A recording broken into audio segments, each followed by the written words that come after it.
Jesus Cristo, Krishna, Lama, Omé, Jeová, Javé, Zulu, Inheu, Kardec, é teu, Ganesha, Shiva, Rama, Brahma, Buda.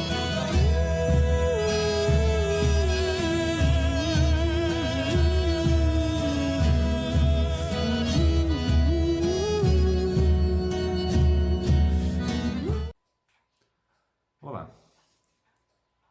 No inverno de 2014, na Noruega, estava um inverno muito frio e um rio congelou e vocês imaginam que para água parada congelar tem que estar muito frio, vocês imaginam para um rio congelar. E o rio congelou, né? E um pato selvagem que estava passando ali na beira do rio, caiu num pedaço que ainda não estava congelado da água e mergulhou. Sabe quando forma aquela camada de gelo, né? E o pato mergulhou e foi por baixo do gelo e tentando se salvar, tentando sair daquilo ali e tal, não sei o quê.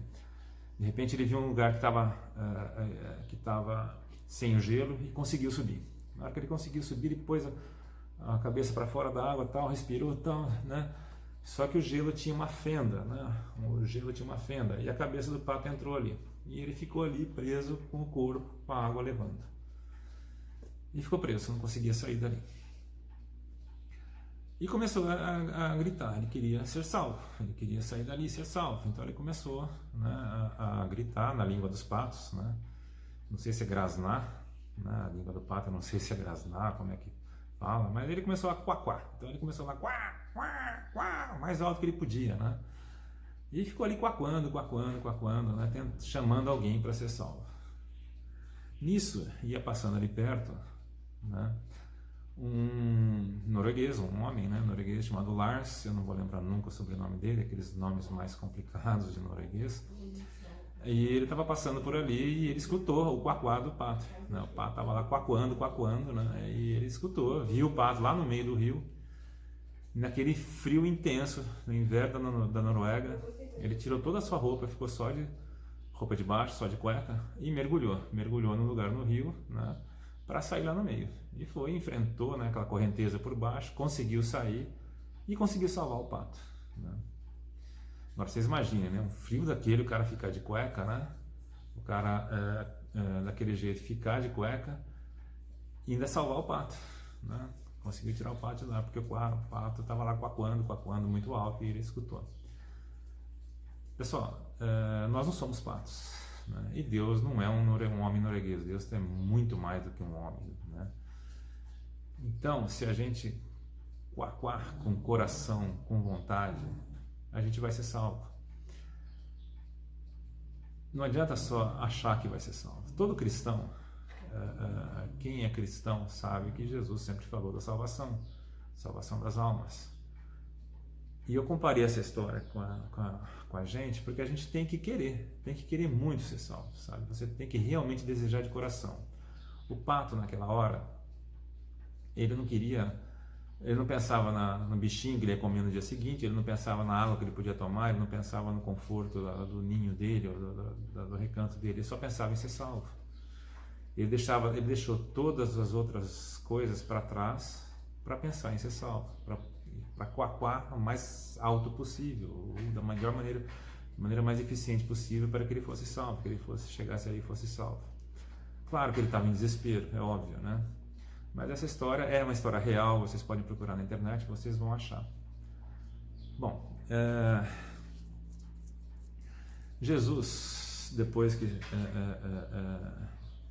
ressuscitou dos mortos, ficou alguns dias com os apóstolos, e a última vez que ele conversou com os apóstolos, ele estava no Monte das Oliveiras, né? E foi ali que ocorreu a transfiguração, que é chamada, ou então quando ele foi embora de vez, né?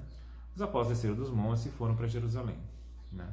E em Jerusalém, né, tinham muitos recém-convertidos cristãos que estavam ali em volta deles. Nesse momento eles escolheram Matias como o 12º apóstolo para substituir Judas para espalhar a palavra de Deus.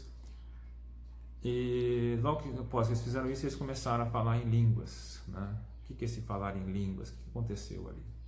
Aconteceu que cada apóstolo falou numa língua diferente. Ali havia trácios, havia núbios, havia gregos, havia judeus de todas as partes, né, até romanos, Enfim, haviam muitas línguas diferentes e cada apóstolo falou numa língua. E os presentes, que eram aproximadamente 3.000 pessoas, segundo a Bíblia, escutavam o que eles estavam pregando na própria língua. Aí muitos começaram a caçoar, dizendo: eles beberam vinho doce. Eles estão bêbados, beberam vinho doce. Nesse momento, Pedro toma a palavra e começa a falar. E fala bastante coisa, fala do que aconteceu, dá uma espécie de madura nas pessoas. E uma das coisas que ele fala é o tema de hoje, que eu vou ler aqui para vocês. Que é Atos dos Apóstolos, capítulo 2, versículo 21. E todo aquele que invocar o nome do Senhor será salvo. Eu não vou falar de como ser salvo nesse vídeo, mas eu vou falar da intensidade da gente querer. Todo aquele que invocar o nome do Senhor será salvo. Ele estava falando várias coisas para as pessoas naquele momento, que não tinha nada a ver com estarem bêbados nem nada, mas ele falou isso: todos aqueles que invocarem o nome do Senhor será salvo. Mas a gente tem que invocar de coração, né? De coração mesmo, não é... A gente tem que coacoar com vontade, coacoar essa salvação com vontade. É isso que a gente tem que fazer. A gente tem que fazer como Pedro falou, invocar. Não é você achar que você apenas sendo mais ou menos bom, não pensando mal de ninguém, não tem inimigos. Não, a gente tem que procurar qual é o caminho da salvação e procurar com vontade. Porque está chegando a mudança desse planeta para um planeta, para uma época melhor. Até o relógio está batendo, coincidiu. E os mansos herdarão a terra. Jesus disse os mansos, Jesus não disse os perfeitos, Jesus não disse os que não têm defeitos, Jesus disse os mansos. Então está na hora da gente ser manso, está na hora da gente coacoar sendo manso. Um abraço a todos e fique com Deus.